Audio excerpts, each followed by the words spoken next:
Before we begin, I want you to pull out your calendar, take a look at Thursday, April 6th. If you're not doing anything that evening, maybe you could get to Somerville, Massachusetts and go to Greentown Labs and watch a live version of the Carbon Copy. That's right, I'm going to be there recording a live version of this podcast with some top experts in artificial intelligence and digital tech, and we are going to explore the impact of these extremely hot sectors on climate solutions.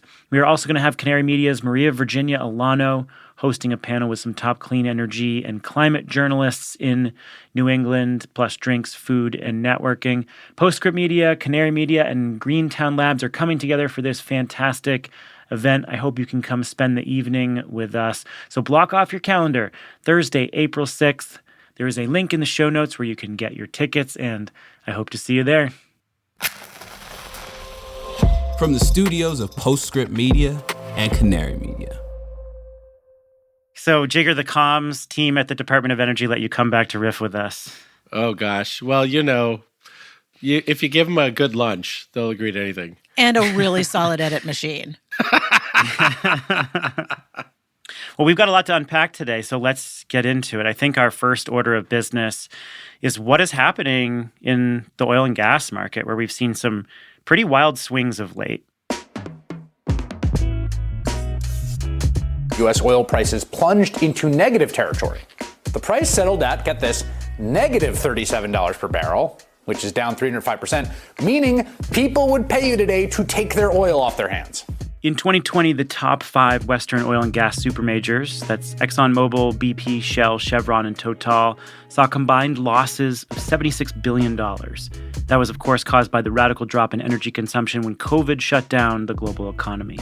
That year, BP CEO Bernard Looney called for a 40% cut in oil and gas production in a decade and promised to invest billions of dollars each year into renewables. 2 years later, thanks to a war waged by Russia that disrupted supply and a higher-than-expected bounce-back in global oil demand, high prices brought mind-boggling profits for those companies. Exxon, for example, ExxonMobil reported a profit of almost $56 billion for the last year, earnings not seen in more than 150 years of company's history.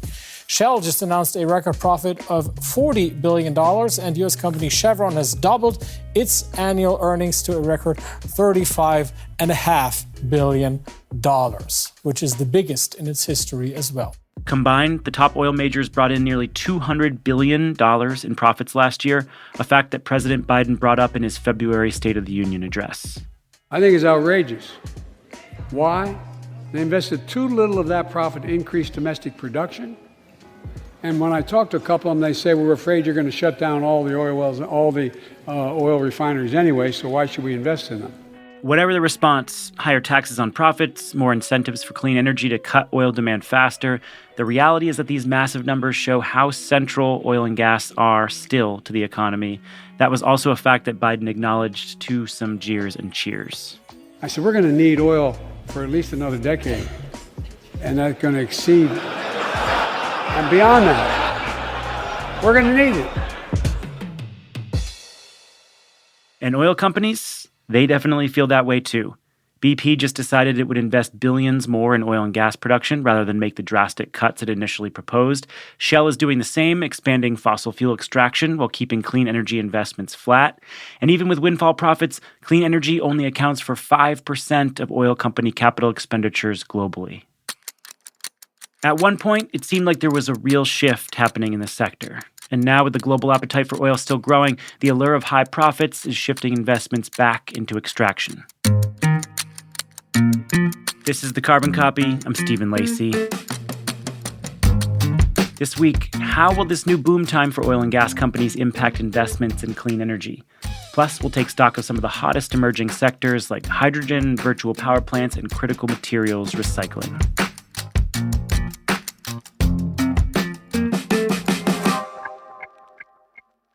America's green banks are preparing to unleash a wave of capital for clean energy. The Greenhouse Gas Reduction Fund invests a historic $27 billion in projects nationwide. This could mobilize up to $150 billion of private capital for solar, storage, efficiency, and electrification in underserved communities. So how do we deploy those billions quickly, efficiently, and with the highest impact? On July 18th, Latitude Media and Banyan Infrastructure will host a virtual event exploring the on-the-ground realities of making America's green banks a success. Register for free by clicking the link in the show notes or go to latitudemedia.com/events.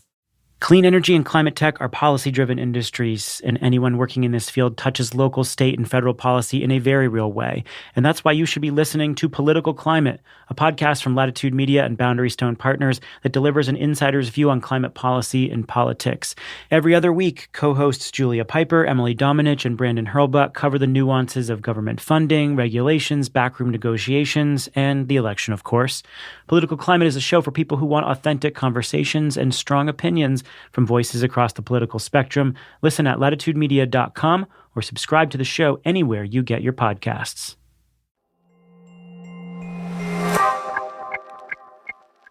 I'm joined once again by Catherine Hamilton and Jigar Shah. Catherine is the chair of 38 North Solutions. Hi there. Hi, so happy to be here. How's all that implementation going? Oh, boy. It's really great. I will say there are so many very motivated people on all sides. There are motivated people who want to get it right. And I think people are trying to work together to do that. So it's definitely a lot of work, but a lot of energy around it. Jigar Shah is the director of the Loan Programs Office at the U.S. Department of Energy. Hi, Jigar. How are those deals shaking out? I mean, so many deals. Deals everywhere. It really is an extraordinary time to be in this space. I think the amount of economic activity is just at an all-time high. It's awesome to see. You get a deal, and you get a deal, and you get a deal. And you get a deal. All right, so we're recording this week before Sarah Week. By the time people hear this, Sarah Week will be ongoing. It's this massive energy conference hosted by S&P, which brings together the biggest names in the oil and gas sector and the broader energy space to talk about trends there. And so I presume this clean energy piece, what happens to investments in clean energy is going to be a big part of the conversation there. So, Catherine, to you first, how do you read this apparent slowdown in transition thinking in the oil and gas industry? Like, do you see it as a slowdown? Yeah. So what's interesting to me is Sarah Week, while I go, it's like visiting a foreign country for me because oil and gas is not where I work. So when I have to figure out what's going on in this industry, I use a lifeline, my phone a friend lifeline.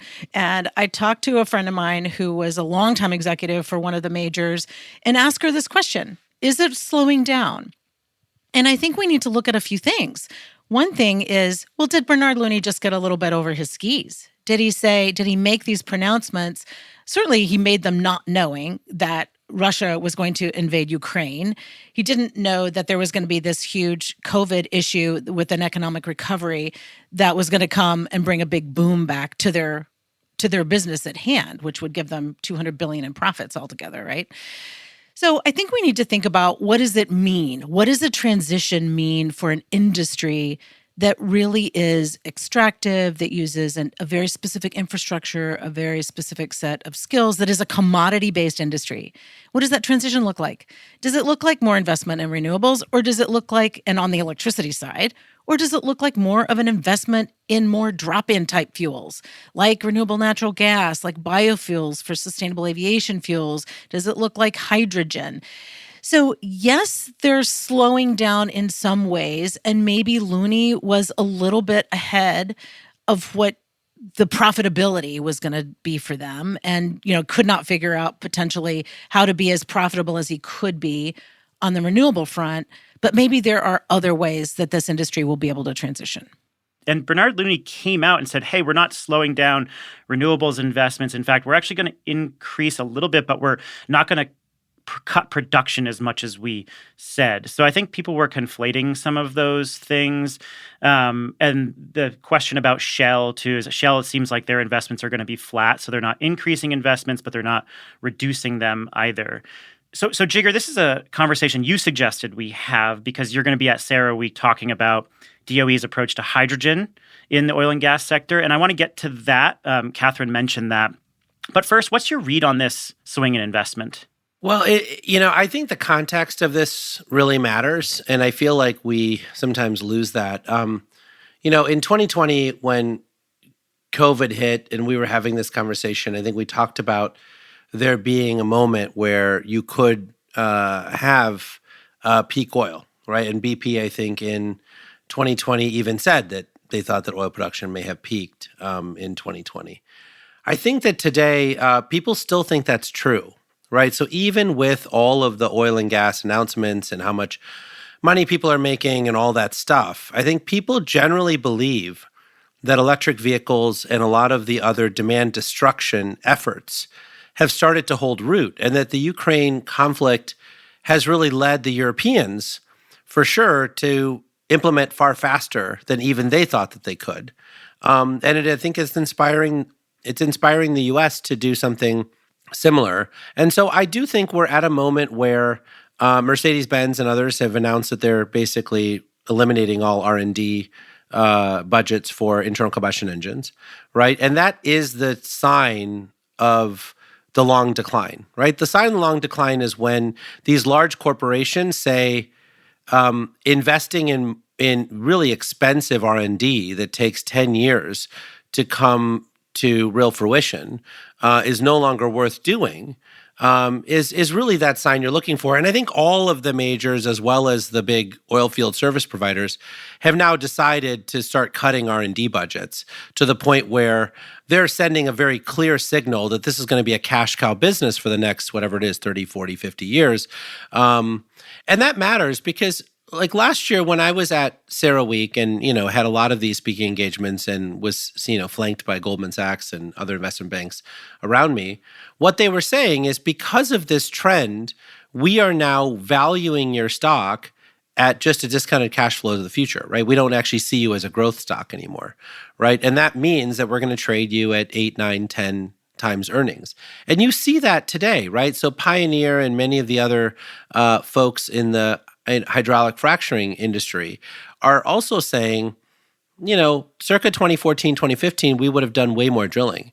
But we're being way more disciplined today. We're producing a little bit less oil than we probably could, but we're maximizing cash flow and buying back shares and doing all the things that you would do as a mature business that no longer is seeking growth, but is now seeking to return cash back to shareholders. I think that pivot has been lost in all of this noise around whether they will or won't make the energy transition. They have clearly signaled that they are no longer a growth industry. And that is big, big, big news. Interesting. So, Catherine, I'm interested in your take on the policy and politics angles of this. So here's what the IEA wrote in June 2022 in an assessment of investment trends. Global oil and gas sector income is set to jump to $4 trillion in 2022, more than twice its 5-year average, with the bulk of it going to major oil and gas exporting states. These windfalls provide a once-in-a-lifetime opportunity for oil and gas producing economies to fund the much-needed transformation of their economies and for major oil and gas companies to diversify their spending. As we heard, only 5% of capital expenditures are going into clean energy at the moment. Obviously, oil and gas companies are going to extract more when prices are high, even with some of these longer-term shifts that Jigger identified. So is there something that needs to happen on a policy level in the immediate term or in the coming years to encourage more of that spending to head over into renewables and hydrogen or other drop-in fuels? It's interesting because globally, it's really different depending on where you are. So the EU, right now, it's $6 equivalent gallon gasoline. Norway is at 90% EVs. They've done this massive transition, and yet they're one of the biggest oil producers. They're not going to stop producing oil. They're not going to stop selling it. They're going to increase it. They have 50 more years of oil, and yet they've already transitioned to electrification. So there are just so many other dynamics at play. In Europe, the heat pump market has gone up 40%. The heat pump people cannot install them fast enough because of the price of oil and gas over there. In the US, it's slightly different, but what we have done is we've put a lot of policy and market mechanisms in place that can change those dynamics. So we have funding for projects. We have tax credits for more alternative fuels like hydrogen. We have a lot already in place. I think we still have to kind of see how that pans out because hydrogen is still very expensive and that's going to take a lot of work to get it to be as cost effective as renewable natural gas or biofuels. So I think in more drop-in type fuels, So I think we have to sort of see where it goes for hydrogen, how DOE is able to implement those hydrogen hubs and look at the various types of hydrogen. We also need to look at other kinds of technologies that will be sort of adjacent to the oil and gas industry. For example, geothermal, that can use a lot of the same kinds of skills and workforce that you could with oil and gas, and see if there are other ways to transition. I serve on the board of Greentown Labs, and in 2020, they opened a new lab in Houston. And the city of Houston welcomed it with open arms. They are ready for a transition. They're ready to do something new. They don't want to go backwards. They want to go forwards. So the innovation, the entrepreneur space is very, very significant there. And I think that's also going to get, and has already gotten, a lot of the majors really interested and involved.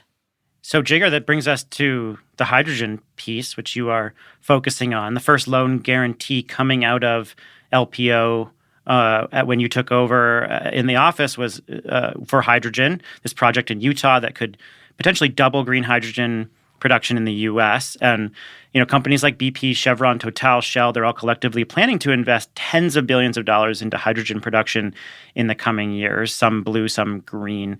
How are you specifically engaging the oil and gas industry on this tech? So the interesting thing about where we sit at the Loan Programs Office is we can separate press releases from truth, because everything that wants to be built in this country is coming through our office. And so I can very firmly tell you that the oil and gas industry is not even close to tens of billions of dollars of hydrogen. And in fact, we are on track with announcements in this country to a full 10 million tons of hydrogen being produced in this country that's clean, right? To put that in perspective, we produce 10 million tons of gray hydrogen today. So I believe that by 2030, we will have 10 million tons of clean hydrogen in this country. Right now, many people think we need to go above that number, right, to decarbonize other sectors. But I think just in terms of what we're using today, that's all going to be clean by 2030. And almost none of it is being, financed by the oil and gas industry. It's all other industries and companies that are doing it. Like, this is the thing that's fascinating to me, whether it's carbon management or hydrogen or geothermal. The oil and gas industry have a historic ability to bring their 40,000 applied engineers to the table and actually run roughshod over all these industries, and they're choosing not to, right? And so they buy little things here and there, like here's an RNG investment I'm making, here's, me buying the existing biofuels business for REG, et cetera, which is wonderful. Don't get me wrong. But in every one of these sectors, they're not even close to dominant. I would say they are less than 20% of the total capital that we're seeing going into each one of these sectors, which I don't know that I care, because today we're at a place where there's so much capital outside of the oil and gas industry that's coming in that we're going to hit our goals one way or the other. But it's just fascinating to see the differences between the press releases and what we're actually seeing in the capital stacks coming into the Loan Programs Office. Are you assessing any potential projects from within the oil and gas industry, or can they just finance those themselves? No, we certainly can assess it, and I don't know that I can get into the specifics of each individual project, but what I would say though is that the reason they can't do it themselves is because their return on equity requirements are too high, right? Like, if they can't get debt for these projects, and what you'll say is, well, they can get corporate debt. Of course they can get corporate debt, and that's how they funded their dividends for the last 10 years, right? But that's not the same thing as project finance debt, right? And this goes back to, I think, Bernard Looney's comments, right? Is that the oil and gas industry runs off of a singular balance sheet, a unitary balance sheet. And so I don't even think that the oil and gas industry understands project finance, right? They don't, right? I mean, they funded the entire hydraulic fracturing industry off of junk bonds, right, to a unitary balance sheet, right? And so if someone were to say, like the Shell CEO said, I can't figure out how to make double-digit returns in solar and wind. Most of us who've been in the solar and wind industry have generated 36% annualized returns every single year since we were in there from 2007. I don't think that they actually understand how we did that, right? So it's not surprising to me that they're confused as to how to play in this space, and it's causing them to miss the moment, which again, may have been a big deal back in 2010, but is not today because there's so many competitive sources of financing. So, Catherine, if we think about the hydrogen sector generally, whether it comes from the oil and gas industry or elsewhere, there are concerns about how that hydrogen is produced, whether it's gray or blue hydrogen, different processes using natural gas, or whether it's renewables producing green hydrogen. There is, the oil and gas industry has been lobbying for more tax credits that could encompass blue hydrogen, and there are definitely fears being stoked that it could bake in more fossil fuel consumption rather than support a real transition fuel. So, what do you make of those criticisms? So I think we need to look at what DOE is doing right now. They're setting up 3 hubs, one for green, one for blue, and one for pink, which you did not mention. That's from nuclear power. That's nuclear, yeah. So we need to look at that, see who's at the table, see how that kind of spins out. I think back to what Jigger said on profitability. I mean, the number one thing for these companies is making money, and they have to figure out how to do that. And I think the path of least friction is going to be the path they're going to go down. As we've seen, they might dabble elsewhere, and sometimes they like to hold back until they're really ready to go all in. I mean, hydrogen is still a very inefficient way to produce fuel, and so you certainly don't want it to be taking something bad and making something worse. But at the same time, I think we need to see how all these hubs spin out and what comes out of them, and what the data are that come out of those too. Not just the cost effectiveness data, but also the carbon reduction data. Yeah. Are you hearing those concerns that I identified though from others when you're talking to them? Yes, a lot of folks are concerned that this is just a way to keep the oil and gas industry going artificially without really cleaning anything up. Jigger, what do you make of this interpretation? And how does that feed into what you might support at DOE?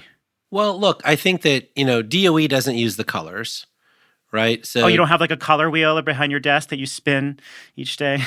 Well, we have the SDG goals. There's like lots of colors on the SDG goals around there. But no, look, I think we don't use the colors. We use, national labs to do life cycle, greenhouse gas emission analysis, and clean is a standard, right? So we use clean, right? And whether it's from nuclear or natural gas with carbon sequestration and storage, or renewable electricity through electrolyzer, it's got to meet greenhouse gas emission requirements, right? And so I think we're all very firm there on the science.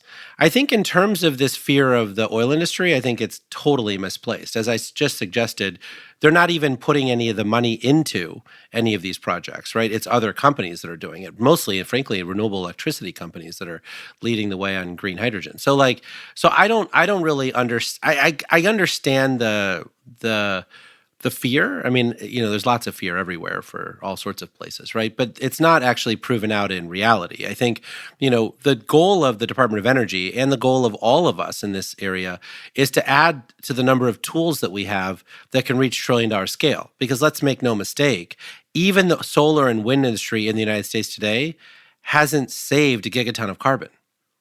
Right? For all of the this is amazing, it's fully mature, it has not saved a gigaton of carbon. So the DOE's objective here is to make sure that each one of these tools gets down the learning curve and actually gets to a cost-effective point such that it can be a viable tool for decarbonization of the electricity grid by 2035 and the entire economy by 2050. And that's the same whether it's carbon sequestration and storage, or whether it's nuclear power or advanced geothermal or hydro. I feel like all these people want to make big choices at the nascent stages of a technology. And I get it, right? I totally get where the fear comes from, but it's totally misplaced, right? The goal of the Department of Energy has to be that these technologies are viable and cost-effective, right? Which isn't gigaton scale. It doesn't mean it's at trillion-dollar scale. It just means that it's viable and cost-effective. And then policymakers, whether it's at the state, public service commission level, or whether it's at, regional levels or the national level, can decide which ones they want to provide tax credits to, which ones they want to scale up to trillion-dollar scale. I want to take a step back for a second and talk about why there's so much attention on the hydrogen space and why the oil and gas industry is so interested in it. So hydrogen is a flexible energy carrier. Hydrogen is used in petroleum refining, in fertilizer production. It can be used for electricity and power and heat.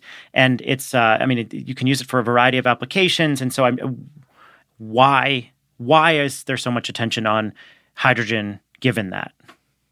Jigger. I honestly don't think that they're interested in hydrogen. I think Who's they? The interested oil in and gas industry, you The mean? oil and gas industry. Yeah. I think they're interested in the concept of hydrogen. But when you look at the investment that's been made over the last 12 months in hydrogen, almost none of it is from the oil and gas industry. So I don't think that we should keep continuing to repeat this narrative. Almost all of it has come from the renewable electricity industry, right? It's NextEra, it's SK Group, it's LG Chem. There's a lot of these big strategic players that are investing in hydrogen. You have Acme in India, right? There's all these companies that have gone all in on hydrogen, and none of them are oil and gas companies. And so I think the oil and gas companies love the government relations part of this, the PR part of this, we could be, like replacing natural gas in our pipes going to our homes, like with hydrogen. But DOE is firmly saying that that's never going to happen. Like the notion that we're going to be heating our homes with hydrogen coming through pipes, I think that's never going to happen. And so what we're focused on right now in the immediate term is that we make 10 million tons a year of gray hydrogen that we use in the United States. Those applications need the molecule of hydrogen, not hydrogen for future turning back into electricity or hydrogen for storage or hydrogen for something else. They physically need the molecule to make ammonia, to make chemicals, to make, to take sulfur out of diesel, et cetera, right? And all of those molecules will be converted to clean by 2030. We have the policy lined up with the subsidies, lined up with the technology, lined up with the ability to get the financing, right? And I would say that almost none of that is coming from the oil and gas industry. Well, I want to loop back around to the initial premise of this conversation, which is this macroeconomic environment. I know the word historic is thrown around a lot, but the last couple of years really have been historic, bringing unprecedented disruptions of supply and then unprecedented drops and surges in fossil fuel consumption. When we look back on this period and try to make sense of how it influenced the energy transition, how do you think we'll interpret it? Catherine? So I think it will depend on where you are. So if you are sitting in France, if you're sitting in Germany, you're saying this was an inflection point because of this war. And it made us really see as a transition as necessary. If you're in the US, I think we see this as an enormous opportunity. The Inflation Reduction Act is helping us get to a place where we're not at necessity yet. We're at this is an opportunity for us to show leadership, for us to bring back more manufacturing, to get to build big things, as Jigger likes to say, and to really change the arc of where we're going as a country. So when you think about what happened last year in Ukraine and the U.S.'s role in helping the Europeans off of Russian gas, it really was a huge triumph of American ingenuity and power.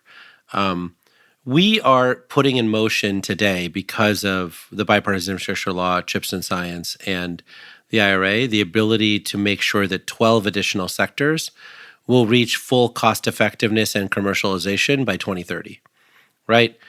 All of that will be commercialized and built, and the know-how will be here in the United States of America, and we will export it to all of our allies that have very strong commitments under COP around the world. And I think you will see a flexing of American power that is just breathtaking, right? I mean, there are many countries around the world that are blessed with the ability to do geothermal or advanced hydro or nuclear or carbon management or all these other things, and they don't have the know-how, they don't have the EPC technology, companies, they don't have all of those things that they can do to fully exploit it. And the United States will lend all of those things to those countries. It is honestly breathtaking in scope. We are going to have to hire probably an extra 500,000 tradespeople over the next 5 to 7 years to be able to do that here and to continue it, frankly, through 2050. But then, I just think that what it means for America to bring down the cost of all these technologies and make it, something that people can reach and afford around the world, I just think is a huge flex of American power. Yeah, just a few years ago at the World Economic Forum, we were all tearing out our hair over hard to decarbonize sectors. We've talked about these: steel, cement, shipping, aviation. And now there's a line of sight of decarbonization. And I think, as Jigger says, it's breathtaking.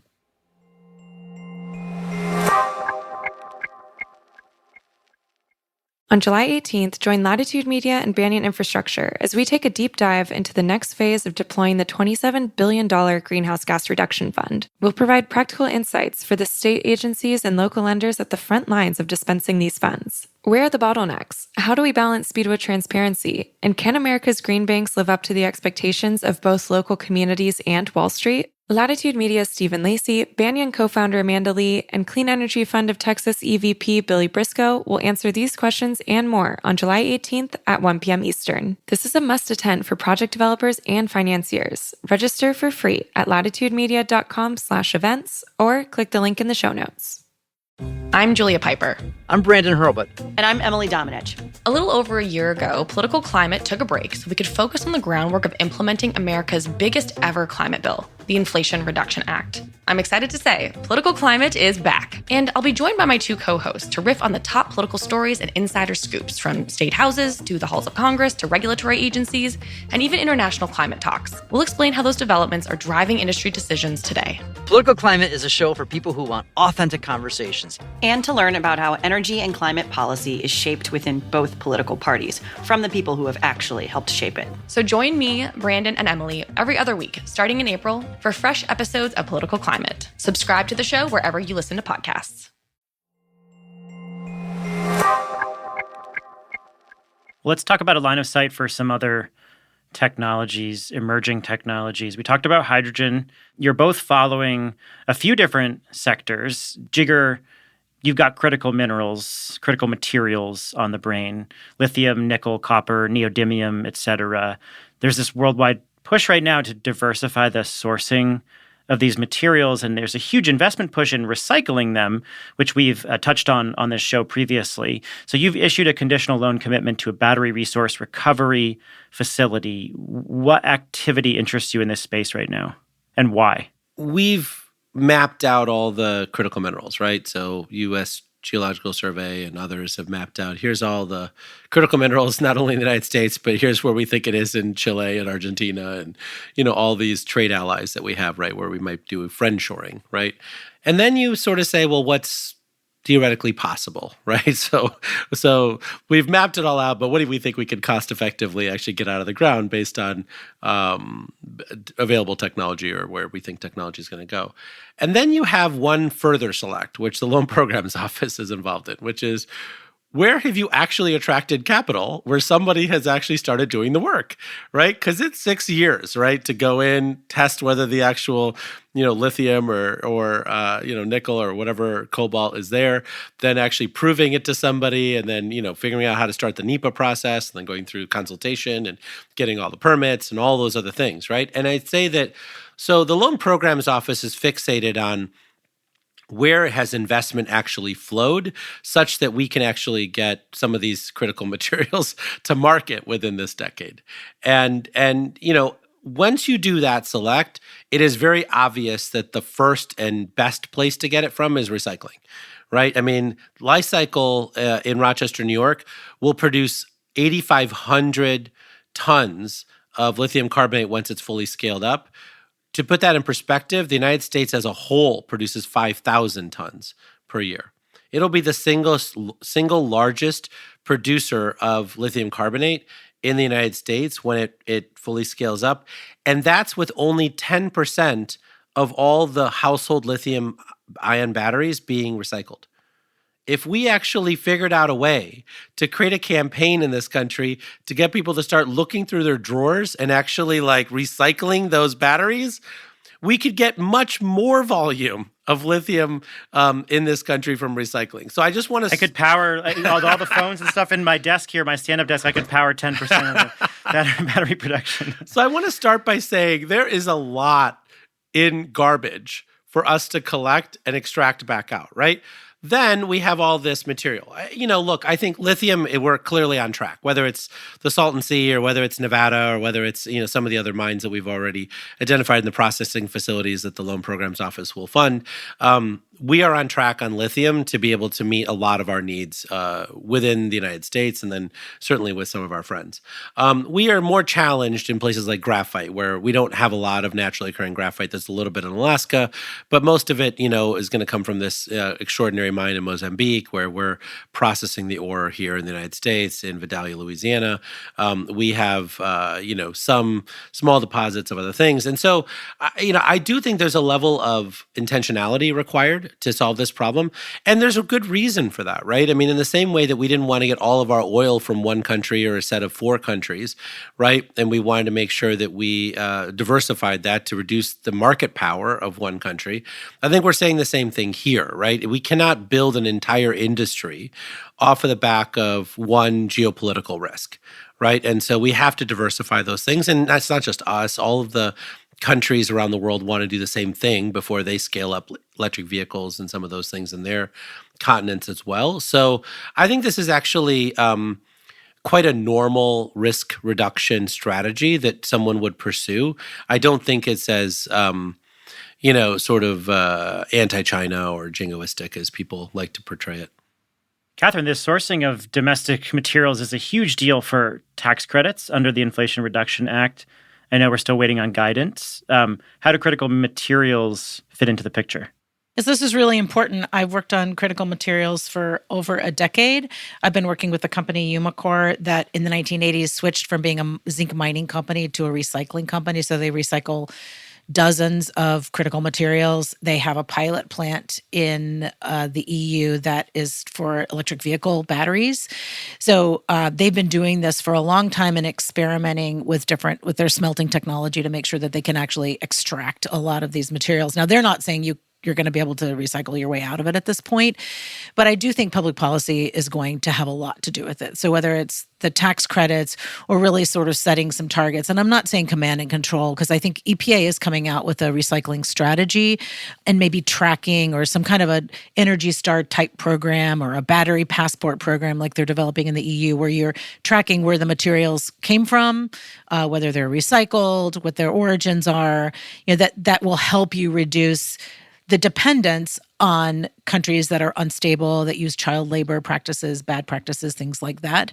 I think there are ways we can do that in this country too. And it looks like, based on the companies that are already moving ahead, that it's going to be a robust industry. And I think there's going to be a demand for it because we've talked about earlier how EVs are increasing exponentially right now. We didn't have enough batteries to start recycling a year or two ago, but we will. We're going to have a lot of them, and we have to think about it now and think about it in a circular way so that all those materials will go back into the economy and back into new batteries for our OEMs. And will there be a financial payoff through that activity, through incentives in the IRA? Yeah, absolutely. There will be tax credits for that. They put out, the Department of Treasury put out a white paper on critical materials and how they're starting to think about it. They're taking a lot of commentary now. The great thing about the IRA implementation is that they're bringing in a lot of companies that understand this and understand the global market for these materials and how to think about it. And I think that's helping inform the regulations and what will be the final kind of rulemaking when it comes out. So let's go into virtual power plants, which Catherine mentioned. This is a topic that the three of us have talked about over the years. It's something that we just recently covered on this show in the context of grid interactive homes. And the modern virtual power plant concept, which is tying lots of disparate distributed energy resources, batteries, solar, smart appliances, EV chargers together to act like a central power plant, has been around for decades. There's been work going on in Germany for 20 years on this. We're starting to build them in the U.S. in very limited ways. But Jigar, you actually write a blog at the DOE on VPPs, which clearly shows that there's interest at LPO on this area. Where's this space headed? Why are you so focused on it? Well, I think we've talked about this a number of times at the Energy Gang podcast before, and then now here. I think the bottom line here is that we have been doing it for 40 years. 40 years, right? DOE has been providing grants and hardware and software and all sorts of stuff. It is very clear to everybody that in 1979, we hit our peak in terms of capacity utilization of our grid, right? And every single year since then, we have gone down in capacity utilization. So when you think about what people do with trillion-dollar machines, they usually try to use them more. We somehow have this systematic desire to use them less every single year, right? That has led to much higher electricity bills. It is a one-to-one correlation. The only way to reverse that trend is to start using the capacity we've already paid for more efficiently, right? That's it, full stop, right? So now the question becomes, how do we do that? Given the political nature, the regulatory system, all the things that we say that are in the way, how do we do that? Version 1.0 of this was that people were demanding that they get a virtual power plant contract, and then they go out and subscribe the customers. Right? That's what STEM and Advanced Microgrid did. That's what AutoGrid did with Puget Sound Energy, all these other folks. That model clearly fails. Like, that is never going to happen. The notion that you're going to get gigawatts and gigawatts of contracts signed by utilities upfront, and then people go out and subscribe customers to do that is never going to work. But what's different today is that we are now adding 2 gigawatts a month of devices into our homes and small businesses that can be controlled by an app on your phone, right? Whether it's your car, whether it's your water heater, whether it's your smart thermostat, whether it's your battery that you put into your garage with your solar system. You now have the ability to turn that device on and off with your phone. Once that occurs, that means that the communication layer and all the other things that are required to be able to enable it to subscribe to a VPP can be instantaneous. And you saw that with Sunrun and Tesla doing that for California and getting paid $2 a kilowatt hour. You also saw that with Sunrun signing a contract in Puerto Rico, right? So you now have an ability to actually just sit there and subscribe a bunch of VPPs without any revenue. Because people are not buying these things for the VPP revenue. They're buying them because they want electric cars or a battery backup in their house or a smart thermostat, right? So now you have the power to go to regulators and say, why are you still raising rates at 10% a year when you can actually just leave rates flat if you paid poor people, if you paid justice communities? Do you hate justice communities so much that you would rather raise rates 10% than pay them for flexibility? Like, what is it about you and your misunderstanding about virtual power plants that causes you to decide not to pay them and instead pay another natural gas peaker plant? It's mind-blowing to me just how difficult this conversation is going to be for regulators and for utilities starting next year. And then the last thing I would say, it is very obvious to everyone that electric vehicles will break the current grid. It is not possible to do what we're currently doing, letting people just charge whenever they want, do whatever they want, whenever they want, and the grid has to just keep updating everything forever. This is why we have a 3-year backlog on distribution transformers. It's not because we have a shortage of distribution transformers in this country. It's because everybody wants to fix the problem using 1980s approaches instead of virtual power plants. And the distribution transformer companies are, why are you guys forcing us to increase production by 3x because you guys won't use virtual power plants, right? And so I think the amount of pressure on everybody to use virtual power plants is going to be so overwhelming that the dam will break. Catherine, this is your thing. You focus so much on integration of distributed resources. I think you probably suffered a lot of brain damage because of it. Working on the state level with regulatory agencies. I mean, right now you're digging into a lot of state resource plans where distributed resources are like not even being considered. I just saw the news recently that the California Public Utilities Commission rejected Sunnova's request to become a microgrid developer in California. This is a company, developing solar and storage systems. And they wanted to network those systems for grid reliability. So after all these years, why isn't this planning keeping up with the technical potential? Yeah, and that's California. So try being a party in Louisiana. and this is just one state that I'm quite involved in, and all of the different utility integrated resource plans. And I'm hoping that we can leapfrog and go to VPPs. I mean, right now, a lot of those states won't even allow aggregated demand response. And demand response is just like the simplest. That's just the gateway drug to all the other stuff that you could do with distributed energy resources. So first, we got to get over this, like, why are we so opposed to just the concept of this?